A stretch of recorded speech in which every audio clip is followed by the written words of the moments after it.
భారతదేశంలో రైతాంగం 3 సంవత్సరాల క్రితం 3 ఫార్మ్ బిల్స్కి వ్యతిరేకంగా రైతాంగానికి సంబంధించిన 3 బిల్స్కి వ్యతిరేకంగా పోరాటం జరిపారు. ప్రభుత్వం దిగొచ్చి ఆ బిల్స్ను రిపీల్ చేసేసింది.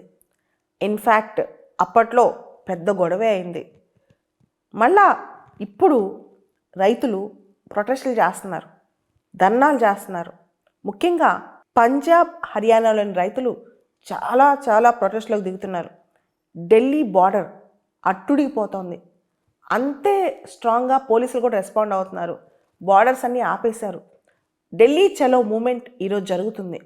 ఇన్ఫ్యాక్ట్ రైతులందరూ ఢిల్లీకి వెళ్ళి ధర్నాలు చేయాలని చెప్పి కిసాన్ సంయుక్త మోర్చా, ఇతర యూనియన్స్ అందరూ కలిసి దాదాపు 200 యూనియన్స్ ఈరోజు పార్టిసిపేట్ చేస్తున్నాయి. రైతులు గొడవ చేస్తున్నారు. అసలు వీళ్ళకి ఏం కావాలి? లీగల్ సపోర్ట్ ఫర్ ఎంఎస్పి, కనీస మద్దతు ధరకు సపోర్ట్ రావాలంటే లీగల్ సపోర్ట్. ఇండియాలో ఎంఎస్పి ఉంది, కానీ లీగల్ సపోర్ట్ లేదు. వాళ్ళ రెండో డిమాండ్ స్వామినాథన్ కమిషన్ రిపోర్టు రికమెండేషన్స్ని గవర్నమెంట్ యాక్సెప్ట్ చేయాలి. Fair remuneration, sustainable agricultural practices, రైతులకి సరైన రెమ్యూనరేషన్ రావడం కోసం సుస్థిరమైన అగ్రికల్చరల్ వ్యవసాయ ప్రాక్టీసెస్ గవర్నమెంట్ సపోర్ట్ చేయాలని చెప్పి, దాంతోపాటు ఫామ్ లోన్ వేవర్స్, వ్యవసాయ రుణ మాఫీల గురించి ఇవన్నీ మాకు కావాలి అని చెప్పి రైతులు ఇప్పుడు ప్రొటెస్ట్ చేస్తారు. మేజర్ కాజ్ ఏంటంటే లీగల్ గ్యారంటీ ఫర్ ఎంఎస్పికి మినిమం సపోర్ట్ ప్రైస్కి లీగల్ గ్యారంటీ కావాలి. మీకు తెలుసు ఇప్పుడు మనం ఎంఎస్పి ఇస్తున్నాం, కానీ గవర్నమెంట్ మేజర్గా రైస్ అండ్ వీట్ మీద ఎక్కువ ఎంఎస్పి సపోర్ట్ ఉన్న గవర్నమెంట్ ప్రొక్యూర్మెంట్ తక్కువ ఉంటుంది కదా. మధ్యలో కమిషన్ ఏజెంట్స్, దళారీలు వీళ్ళందరూ కూడా ఎంఎస్పి కంటే తక్కువే రైతు దగ్గర కొనుక్కుంటున్నారు. రైతు భారతదేశంలో 2 రకాల రిస్క్కి గురవుతారు. ఒకటి ప్రొడక్షన్, అంటే పంట పండించేటప్పుడు చాలా ఖర్చులు ఇవన్నీ ఉంటాయన్నమాట. దాంతో వెదర్ కండిషన్స్ కానీ, పెస్ట్లు కానీ, క్లైమేట్ ఇష్యూస్ కానీ, వీటి వల్ల రైతు ఏ క్షణంలో అయినా పంట కోల్పోవచ్చు. రెండోది కాస్ట్, తను అంత పంట పండించిన తర్వాత కాస్ట్ రిస్క్ చాలా ఉంటుందన్నమాట. ఇన్ఫ్యాక్ట్ రైతులకు వచ్చేది తక్కువ, మధ్యలో మిడిల్ మ్యాన్కి వచ్చేది ఎక్కువ అనమాట.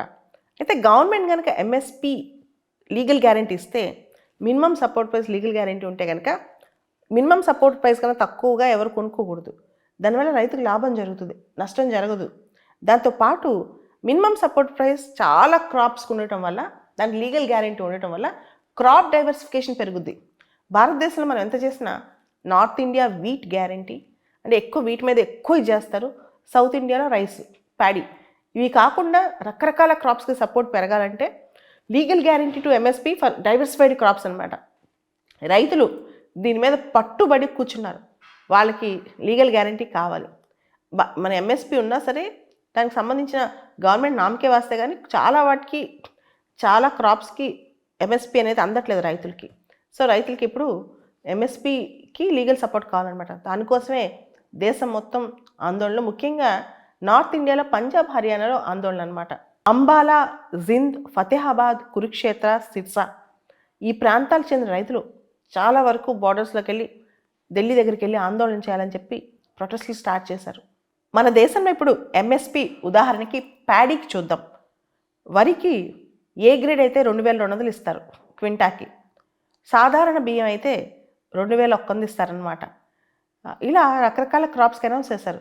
కానీ మేజర్గా గవర్నమెంట్ కాస్త సపోర్ట్ దొరికేది వరి, గోధుమ అంతే. మిగతావి అంత డైవర్సిఫికేషన్ సపోర్ట్ ఉండదన్నమాట. ఎంఎస్పి అనౌన్స్ చేసినా గవర్నమెంట్ మొత్తం ప్రొక్యూర్ చేసే పరిస్థితిలో గవర్నమెంట్ లేదు. ఆల్రెడీ ఎఫ్సిఐ గోడౌన్స్ ఫుల్గా నిండిపోయి ఉన్నాయి. ఇప్పుడు దళారీల చేతిలోకి రైతులు వెళ్ళిపోతున్నారనమాట. పాపం ఎంతో కొంతకి అమ్ముకుని అప్పులు తీసుకున్న ఉద్దేశంతో రైతులు దళారీలకి తక్కువ రేటుకి అమ్మే పరిస్థితి అనమాట. లీగల్ గ్యారంటీ ఇస్తే రైతులకు సపోర్ట్ దొరుకుతుంది.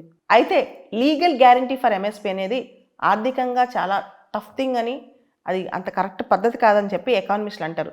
దాని బదులు డైరెక్ట్ ఇన్కమ్ సపోర్ట్ స్కీమ్స్ని సపోర్ట్ చేయమంటారు. ఉదాహరణకి పిఎం కిసాన్ కానీ, తెలంగాణలో రైతు బంధు, ఇవన్నీ ఇలాంటి స్కీమ్స్ వల్ల లాభం ఉంటుందేమో, కానీ లీగల్ గ్యారంటీ ఫర్ ఎంఎస్పి వల్ల ఎకనామికల్గా దేశానికి నష్టం జరుగుతుందని చెప్పి ఎకానమిస్టులు అంటారు.